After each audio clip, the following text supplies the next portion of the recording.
Police commissioner says information about police manpower handling national security is top secret. And the U.S. launches attacks in the Middle East in retaliation to the earlier death of American soldiers.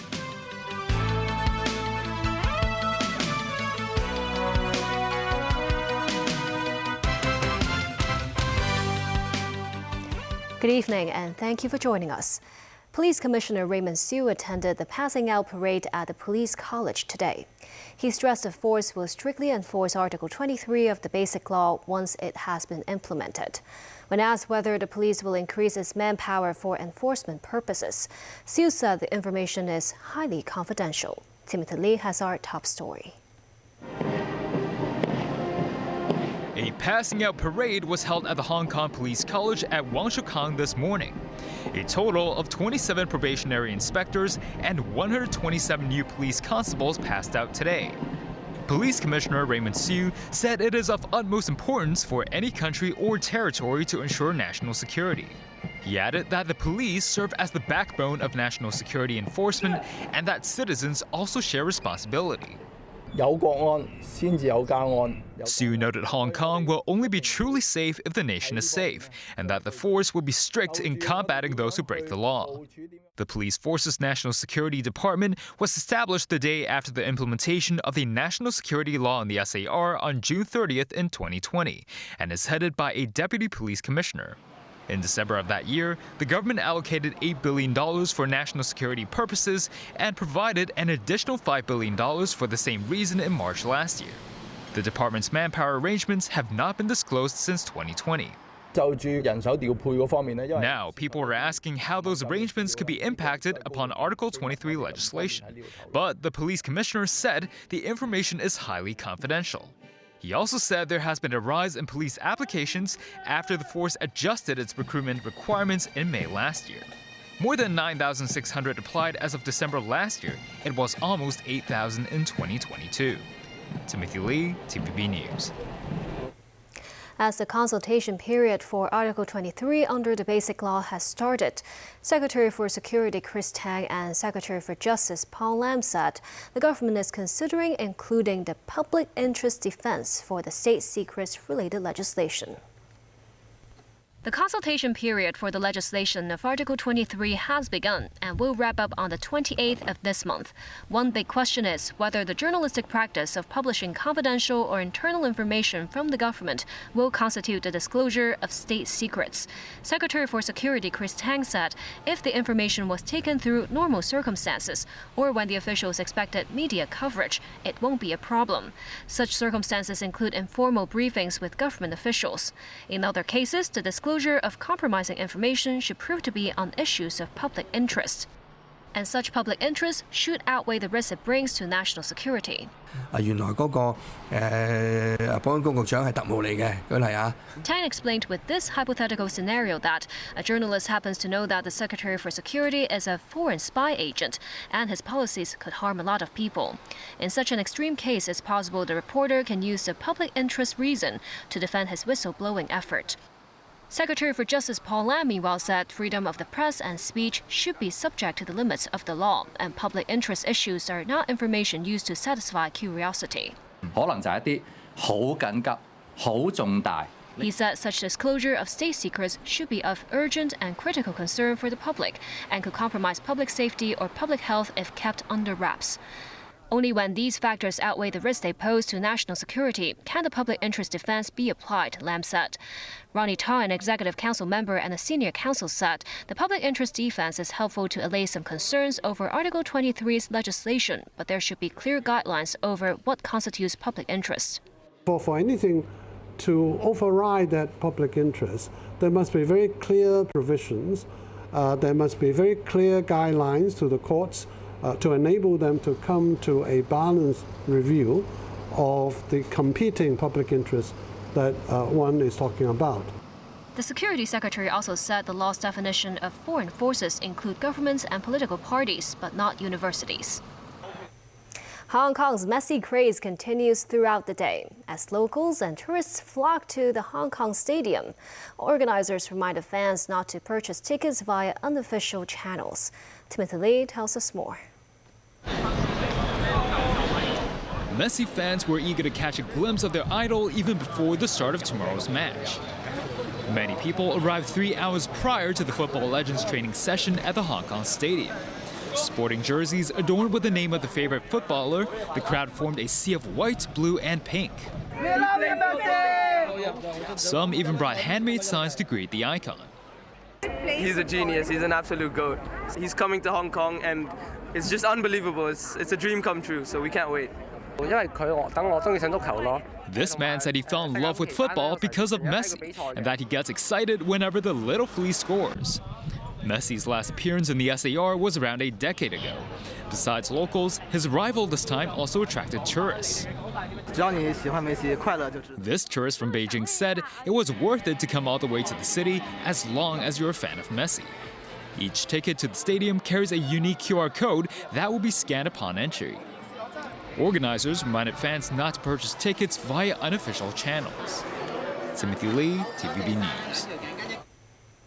Overseas, a campaign of U.S. retaliatory strikes has begun in the Middle East. Long-range bombers were launched from America in a series of punishing strikes against Iranian-backed groups implicated in last weekend's deadly attack on American forces. This report from NBC. The American retaliatory strikes have begun. U.S. Central Command saying late this evening, U.S. forces began striking more than 85 targets in Iraq and Syria, using numerous aircraft, including long-range bombers flown from the U.S. The targets, Iran's Islamic Revolutionary Guard Quds Force and affiliated militia groups, hitting their command and control operations centers and intelligence centers, rockets and missiles, and unmanned air vehicle storage, among other sites. President Biden tonight saying our response began today. It will continue at times and places of our choosing, adding, let all those who might seek to do us harm know this. If you harm an American, we will respond. The U.S. strikes come in response to that deadly drone attack by Iranian-backed militias that struck Tower 22, a desert outpost in Jordan, killing 3 U.S. service members. That attack among more than 160 against American targets by Iranian-backed militias since October. President Biden had previously authorized limited strikes in response that even he acknowledged had not deterred the militias. And the president has been under pressure to respond more forcefully, especially after American service members were killed. All of it just hours after the commander-in-chief performed one of his most solemn duties, attending the dignified transfer at Dover Air Force Base as the remains of those 3 U.S. service members returned home. The President and First Lady joining the grieving families of 46-year-old Sergeant William Rivers, a soldier's soldier, his cousin said, 24-year-old Sergeant Kennedy Sanders, whose family said she was always full of life, and 23-year-old Sergeant Brianna Moffett, her parents remembering how she could light up a room. The U.S. today also launching preemptive strikes on the Iranian-backed Houthis. The U.S. strikes come against the backdrop of Israel's war with Hamas. America's representative at the United Nations says the country is trying to broker a peace deal. David Garrett reports. In footage released by the IDF, they said the Israeli military eliminated numerous terrorists in close-quarter battles. Body cam shots show soldiers attacking what they say are Hamas fighters in the Gaza Strip. But there could be a ceasefire in sight. Diplomatic maneuvers continue to broker peace as battles like this continue. A Hamas official said they will respond very soon to a proposal that would extend pauses in fighting and phased exchanges of Hamas-held hostages. We've been working tirelessly with Qatar, Egypt, and other regional partners on a strong, compelling proposal. Our engagement is the best opportunity to reunite all hostages with their families. The plight of many Palestinians remains dire. These injured children have been evacuated to Egypt and will travel on to Qatar for treatment. Israel has said it plans to attack areas on the Gaza side of the Rafah crossing in the coming days. These youngsters may have got out just in time. A small Israeli protest broke out at another entry point to the Strip after UNRWA employees, the main aid agency for the Palestinians, were implicated in the October 7th attack. Some people say all aid must be halted. The aid is making the war take longer. It is strengthening the enemy, the very enemy that we are fighting against. You're American, New York? No way. The US is one of 17 countries that have suspended payments for UNRWA. This is the latest pictures emerge of the devastating living conditions for some civilians in Gaza City. Wet weather, a lack of food and medicine, and many buildings reduced to rubble make streets like this uninhabitable. Aid workers say the money for UNRWA is a matter of life and death. Maybe financially it will be enough till the end of this month, and after that this decision have a very destructive impact on our operation. Thousands in Sana'a in Yemen are staging protests to show solidarity with Palestinians. Meanwhile, there is anger across many parts of the world that not enough is being done. More than 800 serving officials in the US and Europe have signed a statement urging their own governments to do more. David Garrett, TVB News. And still ahead, residents flock to flower markets ahead of the Chinese New Year, which is a week away. United Nations top court will decide whether Ukraine conducted genocide. A look at what makes East Timor's coffee so good.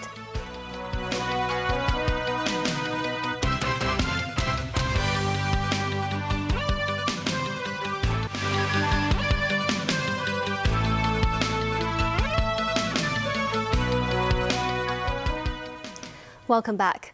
The Year of the Dragon is just a week away. Many Hong Kong residents flock to buy flowers today, a Chinese tradition that is seen to bring good luck and fortune to people for the new year. Take a look. Lilies, narcissus. These are not just pretty sights to behold, but also auspicious symbols of fortune, harmony, and joy to many Chinese households.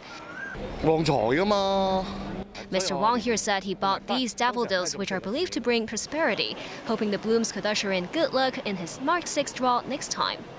Another popular floral choice are these orchids. Miss Cheng here bought 3 pots in one go, hoping they bring abundance and prosperity to her household. There could be bargains with some prices cut by around 20% this year. This is because the economy is not faring well, this vendor said. Starting today, there are also special traffic arrangements along roads in the vicinity of the flower markets. The flower markets will be open for 7 days starting Sunday and will close in the early morning of the first day of the Chinese New Year. For the first time since 2019, the fairs feature fast food and dry goods. Enhanced MTR services too starting today until the 18th of February. On Lunar New Year's Eve, all local railway lines except Airport Express and Disneyland Resort Line and 7 light rail routes will operate overnight. Overseas again, Russia had earlier claimed that Ukraine was responsible for the crime of genocide, which was one of the reasons Moscow used to justify its invasion nearly 2 years ago. The United Nations top court said Friday it has jurisdiction to rule on a request by Ukraine for a declaration that Kyiv is not responsible for genocide. Danny Rao tells us more. The United Nations top court said on Friday it has jurisdiction to rule on a request by Ukraine for a declaration that Kyiv is not responsible for genocide. The ruling comes in a case filed by Ukraine alleging that Moscow used trumped-up claims of genocide to justify its invasion nearly 2 years ago.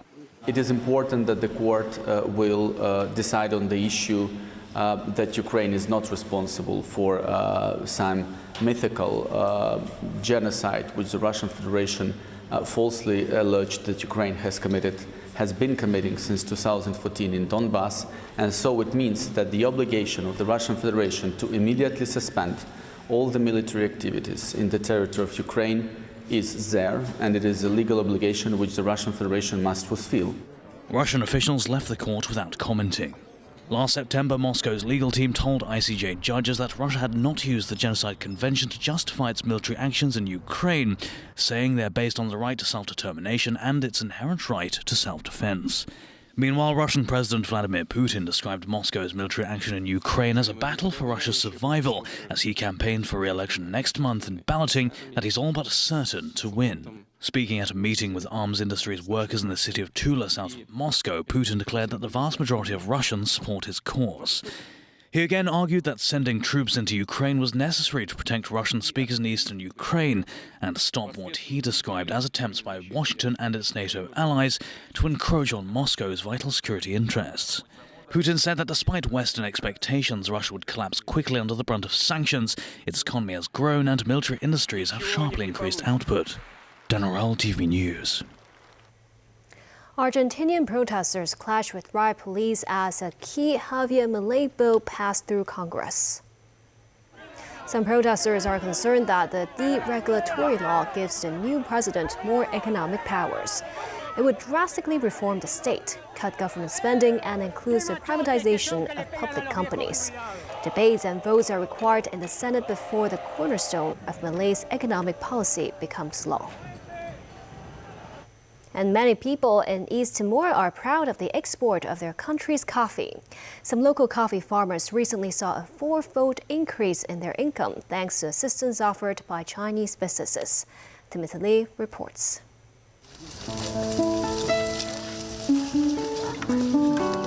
Farmers in East Timor laboring under the sun inspecting coffee plants for parasites and diseases. Local farmer Annabella, who owns a coffee farm in an area 1,400 meters above sea level, began her business in the 1980s and has grown around 5,000 coffee plants as of now. Many of these plants consist of coffee luwak, otherwise known as civet coffee, which is a type of high-quality coffee created through coffee beans fermented through a civet's intestines. Due to poor management, Annabella makes only around $600 from her coffee business.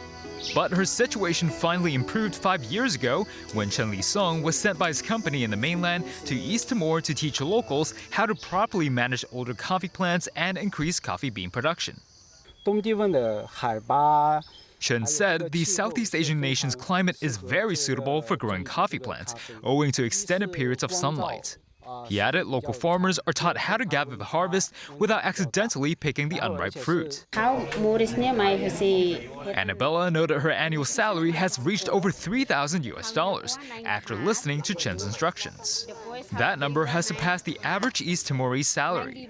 She said she was happy to see an increase of coffee production and that her new income allowed her to send her children to university. Chen also decided to stay in the East Timorese capital of Dili to run his own coffee business and started a coffee workshop to train the staff and farmers.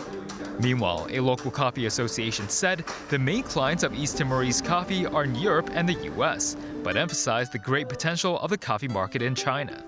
Our plantation is too old and the production is too low.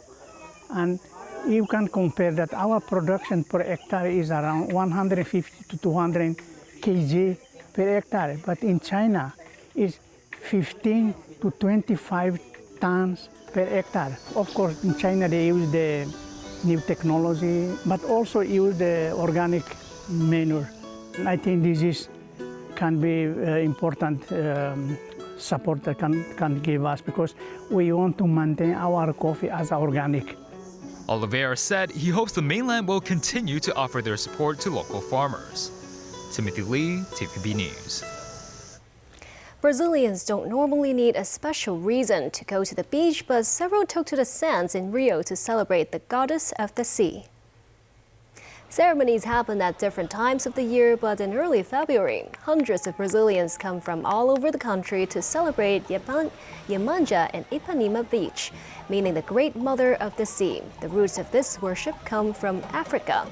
Traditionally, Iemanjá was the protector of sailors and fishermen, but now many women believe it can help them in love and motherhood. They dress in white and offer jewelry and flowers, believing that it can bring them success in their own lives. In the U.S., authorities say a pilot and 2 people on the ground died when a small plane crashed into a Florida mobile home park. The U.S. Federal Aviation Administration said the pilot reported engine failure shortly before disappearing from radar near St. Petersburg Clearwater International Airport. The pilot was the only person aboard the plane. The crash ripped apart one mobile home and destroyed a trailer. The FAA said investigators have now arrived in Clearwater. And that's the news. Thank you for watching.